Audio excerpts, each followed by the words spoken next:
stopper with great skill from him to wing the Mo Salah! Raheem Sterling! What a finish! What pure class from the Englishman!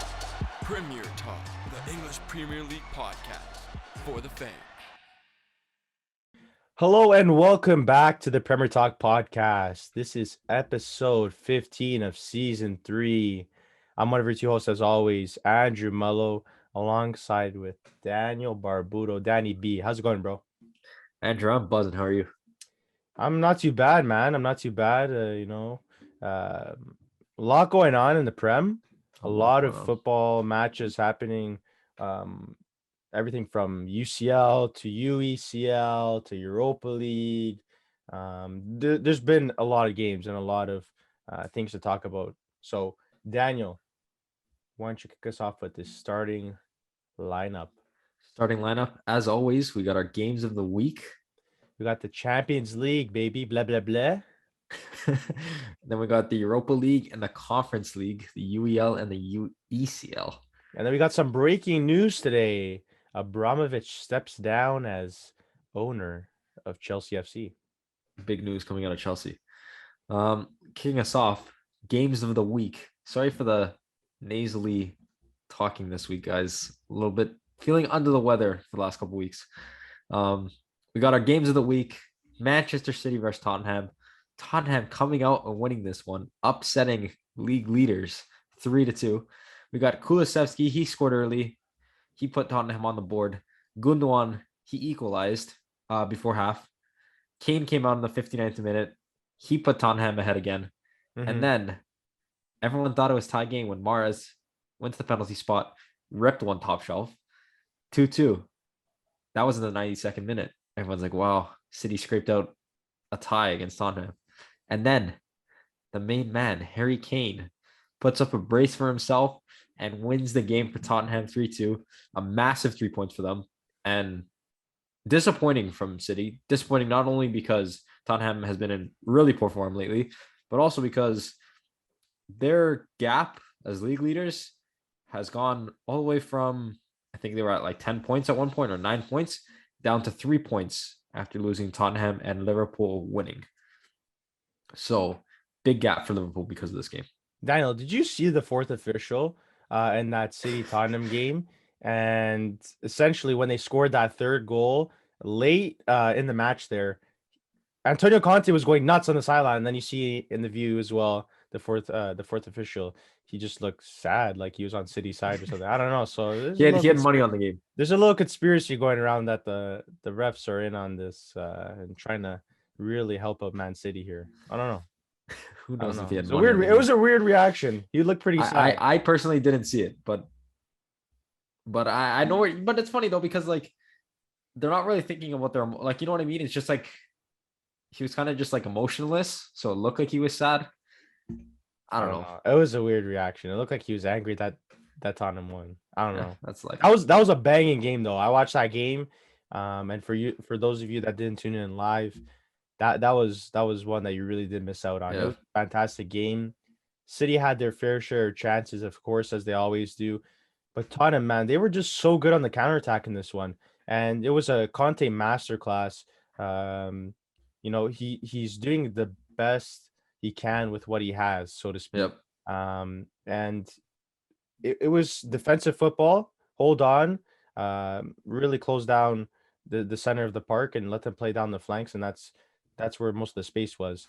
But Emerson, by the end of this game, he was dead tired because he was just the transition football was a lot on the wing backs of Tottenham. So they really did transition well, and that's ultimately what helped them win the game because they would stop a City possession and then try to go score quickly down the field right after. So and that's how they did score most of their goals actually in this one. Yeah.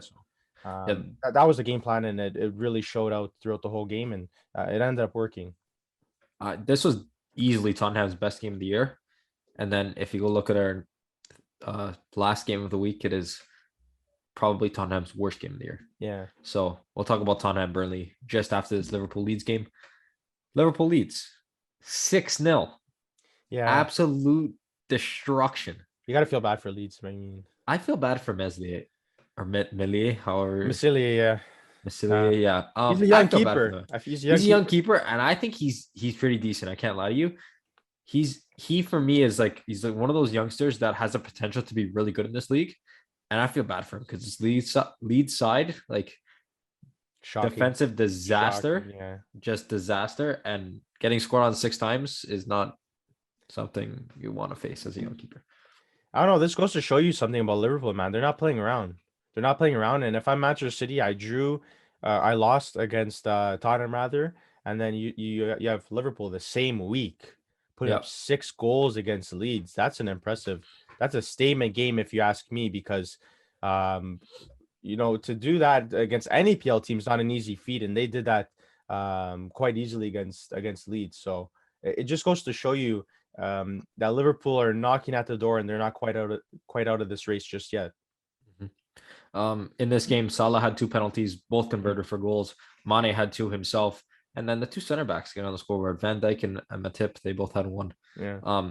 Destruction from Liverpool, something that they want to pick up and maintain for the rest of the. I think there's like 12 games left.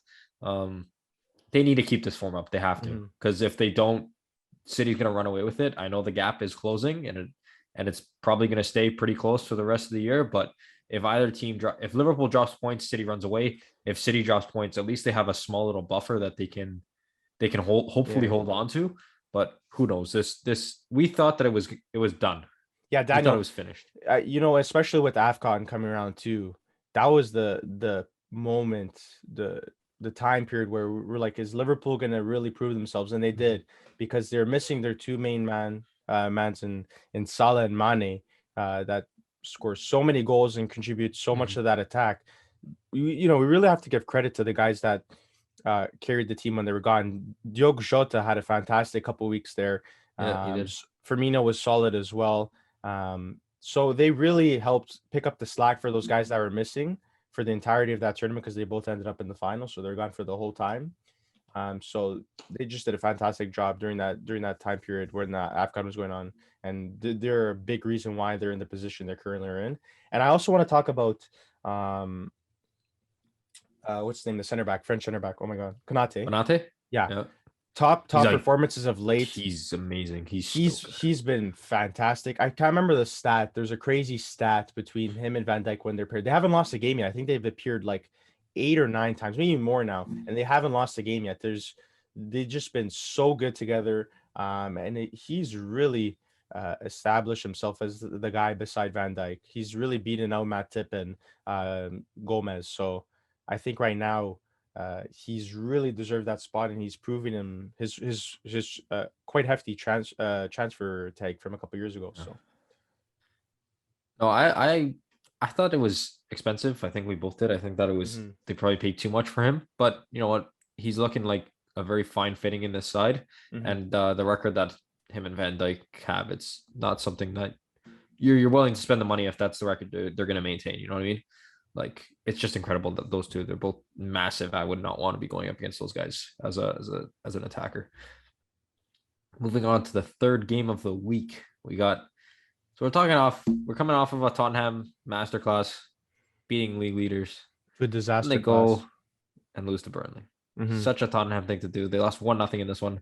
Ben Mee, he scored for Burnley, giving them the 3 points. He scored, I think it was like the late 70th minute, 78th I mean, minute. it's a ball in 79th the minute. box. It was Ball in just the box. poor man simple. marking.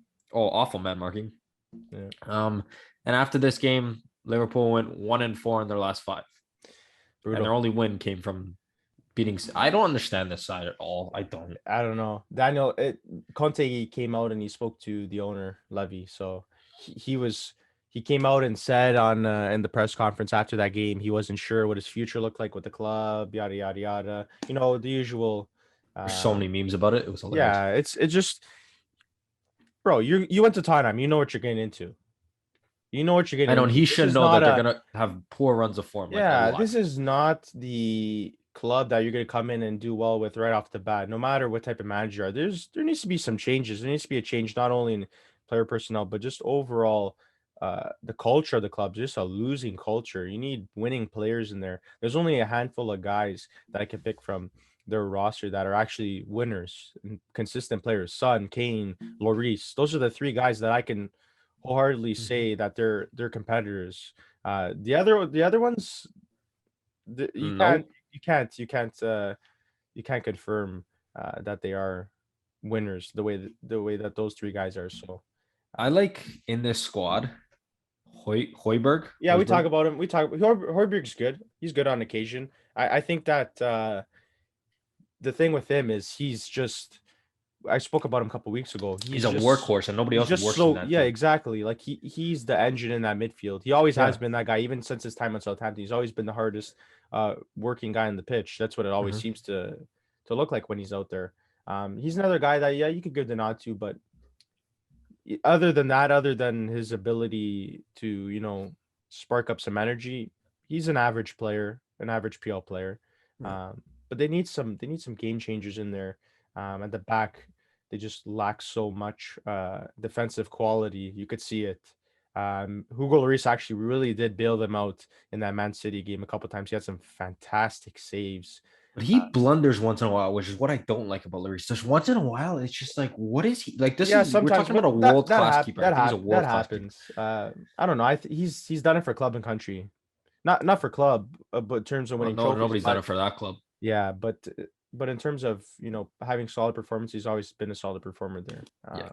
And for the national team in France, he's been a solid goalkeeper. So, uh, I think the blame needs to be placed elsewhere, for sure. So it's not Well, it's that not is on, it's not on those three guys at least. yeah. That is it for the games of the week. There's massive games coming up this week. There's the League Cup finals, which is going to be a huge game Yeah. between Chelsea and Liverpool. But we're gonna get little predictions right before we go. Moving on to the greatest competition of all time. It is just the anthem is just like the greatest thing ever. Champions. The Champions League, Blah blah blah blah blah. blah, as Mo likes to pull out every time. Yeah, we got all these clubs, massive games. Just I love the Champions League. It's fantastic. I could sit down and watch Champions League, like flip through games. Like I don't care who's playing, I'll watch it. I love the competition. To me, is just fantastic. You get to see new youngsters coming up. You get like ridiculous stats of like young guys that are like 16 years old that are coming to play in the Champions League. It's just ridiculous. And we had four Premier League teams playing. We got first game, City Sporting, absolute domination from City. Yeah, I Just no doubt about it. I no doubt destruction. about it. Bernardo Silva went into the Back Avalanche, into his Portuguese days, he was and loving he it. just, being a Benfica man at heart, he had to go in there and show him how it's done, and he had a fantastic showing. 2 goals and assists, so he's been doing fantastic this season. Another solid game from him. And City were just too much for Sporting to handle. Sporting is top of the Portuguese league right now, aren't they? No, they're second place. They actually drew again. They drew today against Marítimo, a smaller team from the islands. They dropped points today, so I think they're currently sitting about 4 points back now at first place Of Porto. of Porto. So yeah, Anyways, that was just domination there. They're gonna win their second leg. It's obvious. Even if they don't, they're not gonna lose 5-0. So Mhm. you know what's funny? You're probably gonna see a lot of youngsters coming out and playing this game because although they're like good enough to be playing, Mhm. it's you're gonna see Pep rest guys. Yeah, for sure. They know they got the league to deal with where they're only 3 points up. Mhm. They And it's at they home. It's at home too. So yeah, they have the players that they can sit down and rest and they'll be fine. Moving on to the second one, Inter Liverpool. Daniel, in my opinion, of the first round of games, this was by far the best tie. By far. And what a game. It was good. It was What a a good game. game. It was a really sick game. Liverpool came out 2-0. Yeah. And I think Liverpool was expected to win. I think everyone did expect them to beat Inter, but Inter wasn't isn't a easy. team you just walk through. They're not at all. It wasn't easy, Daniel. I was tuning into this game, and man, that first 10 to 15 minutes in the second half when it started, Inter was all over Liverpool. Liverpool could not get out of their own half. Inter was just every time they're coming down with possession, leading to dangerous goal scoring opportunities. But then the man Jurgen Klopp, he had to move some things around, move some chess pieces around. Off comes Mane, off comes Elliott, and the last guy I can't remember, it was Fabinho, I think. Fabinho. He took off the 6, and then he brought on Henderson, he brought on Naby Keita, and he brought on the new signing Luis Diaz. And man, boy, did that team look different from that first 15 minutes of Yeah. the second half. They came out and really brought the energy up. Henderson was instrumental in leading to those two goals. Just the recuperation of balls, maintaining possession, playing in between the lines. Did a fantastic job of that. He's much more mobile than Fabinho, much more mobile, Yeah. and I think that's what helped and what you needed from the 6 and 8 in this game. Naby Keita did a fantastic job too. Very mobile center midfielder. And Luis Diaz, man, he was out on the flank, and every time he got the ball, he looked dangerous. Came in, cut inside, nearly scored. Um, and that's what he brings to this team. A guy off the bench takes off arguably one of the best players in the team in Mane. Everyone knows this. Some even regard him as the best player in the world. He's So best in the world. I'm being that's serious. my poor attempt at a Scouse accent. So, I'm being serious. um, I love that. but Dude. he Feels comes so in good. and just he changed the game, and it was a fantastic recognition from the gaffer to change things around, and Mhm. it ultimately led them to winning this game because it wasn't easy. Yeah. 'Cause Inter were really coming at them. Lautaro looked dangerous. He's a demon, that guy. Yeah, he's pretty good. And he was really pissed off when he got subbed off, actually, the He did? Argentinian Yeah. international. So he was really pissed off because he wanted to stay on. You could see he was visibly upset. He didn't want to go over and shake Inzaghi's hand. So he looked pretty mad. So On top of Klopp having just a masterclass like he usually does, Mhm. it simply comes down to the squad depth that this team has.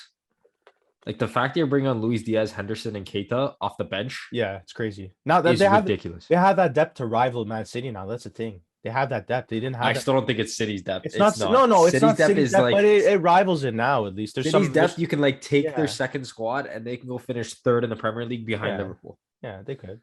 Like it's ridiculous.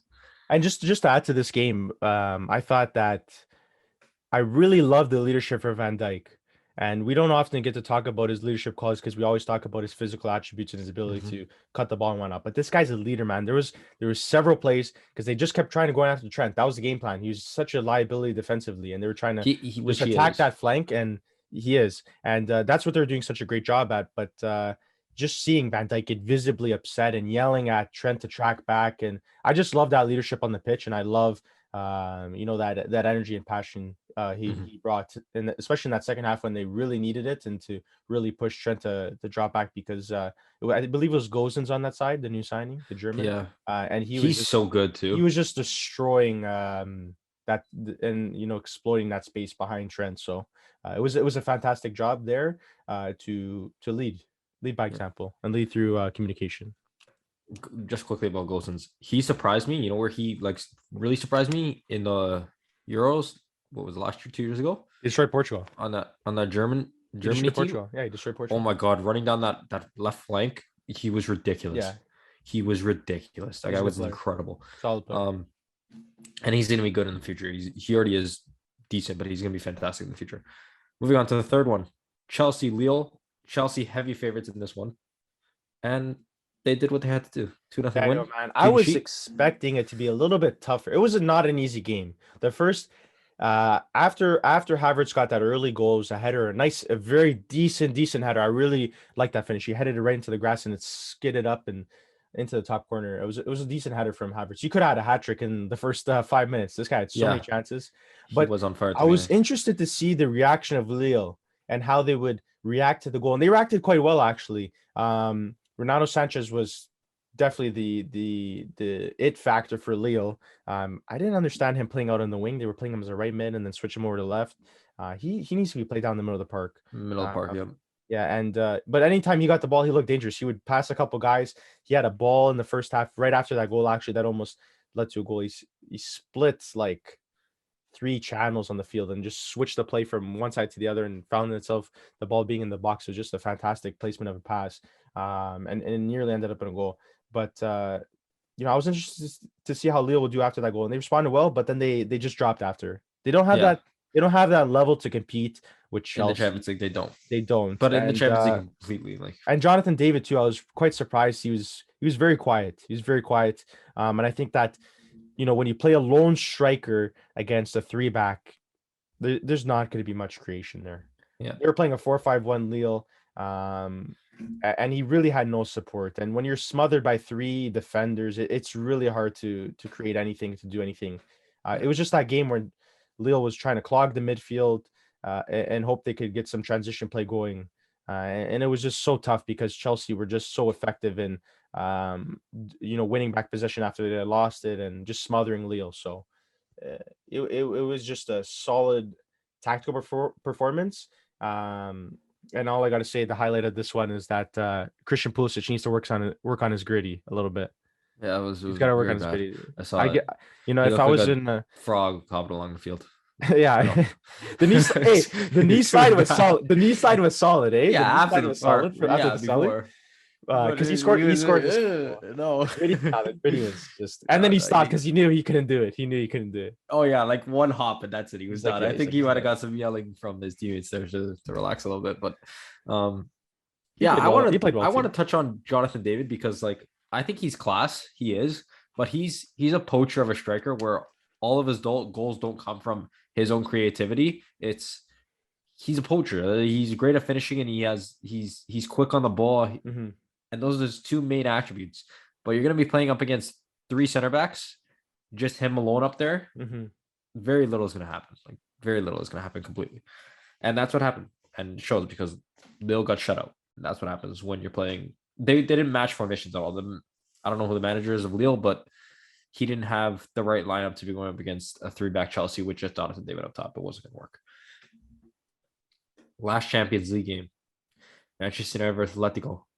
This one ended in a 1-1 draw. Yo, my boy Jean Felix showed up, bro. Joao Felix, Nasty. it was header. gross. Nasty. He had this header from Renan Lodi who crossed that ball in. It was gross. It I was was questioning that Renan Lodi playing on the wing because they had him on the wing. Yeah, it was like a wing back though. It was like he was tracking back because they were playing 5-back too. So yeah, I don't know. It was weird.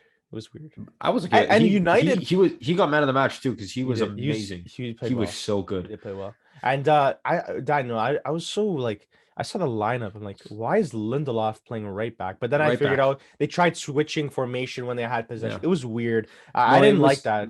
I didn't like that too much, Daniel. A lot of people felt that it was because he had such a great performance midweek in the league. Mm-hmm. It's like they couldn't really leave him out. And right now, things been rotating. Yeah. Right, Regsmith, whatever. Regnick. I keep saying Reg Smith. You don't know why? Because the movie.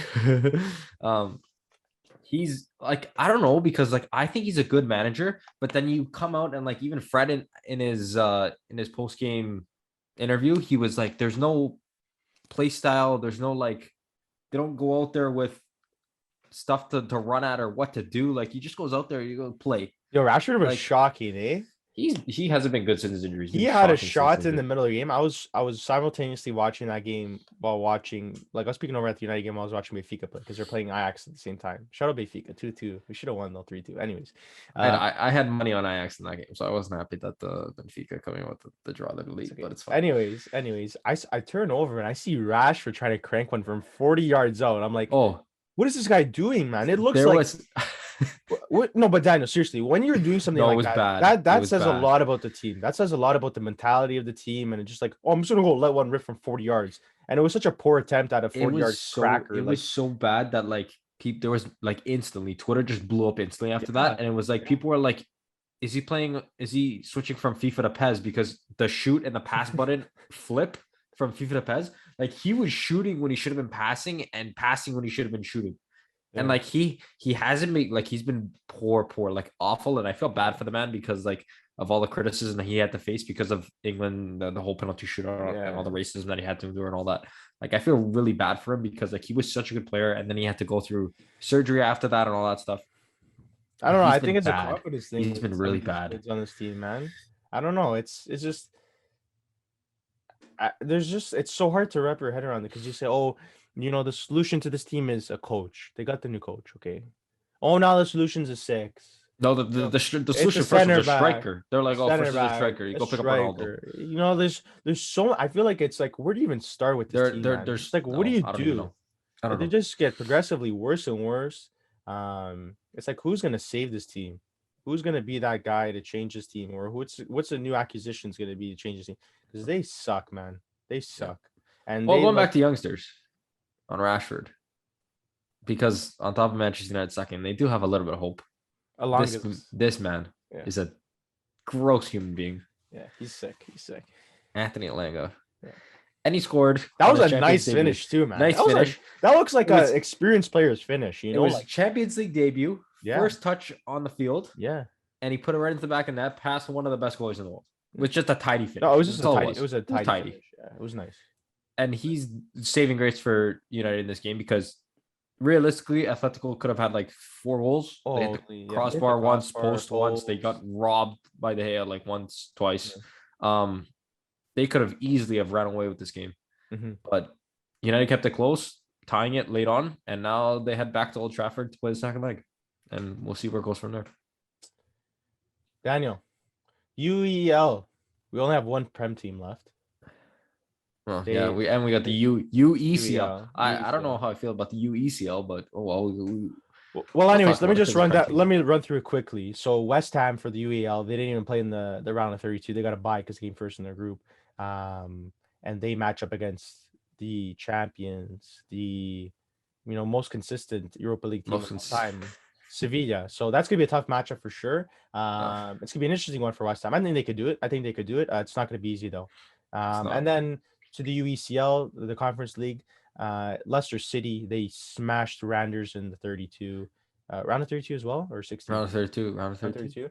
7-2 on aggregate. They won their second leg 3-1. Randers is from Denmark. They play football in Denmark. And it was expected for Leicester to go on and dominate. Yeah. They now play the French team Rennes in the round of 16. Rennes. I don't even know what's happening. Rennes. They're pretty decent in the French league. I can't lie to you. It's gonna be a good match. Daniel, just before we go into the next segment here, what after the first leg has happened, you've seen some of these English teams play. Who do you think is least likely to make it out to the round of 16? Out of Champions League, to the quarters for Champions League, yeah. For Champions League, who is least likely? Yeah. Well, okay, City's automatically in for me. Yeah. Okay. Liverpool is also automatically in. You think so? Yeah. I think so. I don't think they're gonna go to Anfield. They have the greatest record of all time at Anfield. Yeah, they'll be fine. Fair enough. Lille didn't show me anything that puts Chelsea's quarterfinal draw in up in the air. Yeah. So for me, they're a lock too. As sad as it is to say it, probably United, just simply because they have the hardest matchup. I think that's probably the only they easily have the hardest matchup. I don't think it's the most even matchup as well, I believe. Yeah.